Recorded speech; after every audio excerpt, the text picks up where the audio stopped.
Et présentation du Scar L de chez Cybergun en version économique. A tout de suite sur le parti. Alors le Scar L donc de chez Cybergun, donc toujours sous licence Octanastal. Là on est donc sur la version dite économique. Donc en fin de compte c'est une version un peu moins chère que celle de chez Guegui, où en fin de compte dedans on va retrouver en fin de compte dans le pack batterie, chargeur de batterie, et puis bien sûr c'est vendu avec donc son chargeur grande capacité, chargeur 300 billes. Hop, on retire le chargeur 300 billes. Là on est sur une réplique faisant un poids d'un peu plus de 3 kg.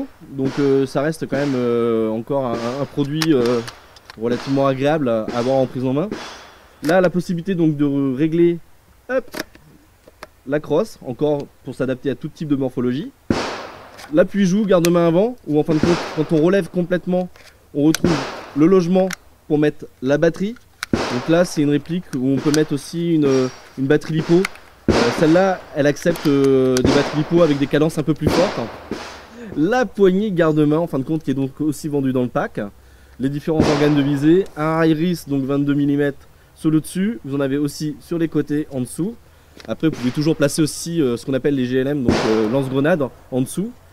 Là, on a l'armement Bing de la culasse. Et là, on retrouve, en fin de compte, ni plus ni moins, le réglage du hop-up qui se trouve à cette position-là. Malheureusement, je pense pas qu'on le verra correctement. Chouing, si on le voit correctement, c'est parfait, magique. Donc le réglage du hop-up qui se fait ici, sur l'armement donc de la culasse. Voilà. Donc là, on est sur un produit qui donc est dit version économique parce que moins cher, vendu avec donc batterie, chargeur de batterie. Faut voir que on va faire donc le test chronie aussi. Là, je trouve qu'au niveau finition, on est sur un produit où on voit certaines moulures. Donc c'est pas la même version hein, bien sûr que sur la version Guegui, mais bon ça reste un produit relativement sympathique. On va faire après le test chronie.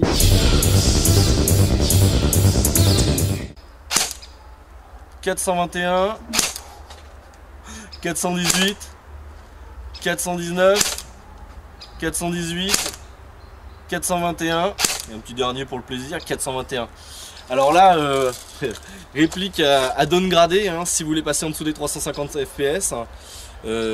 Ça fait un drôle de bruit de doing, doing, doing.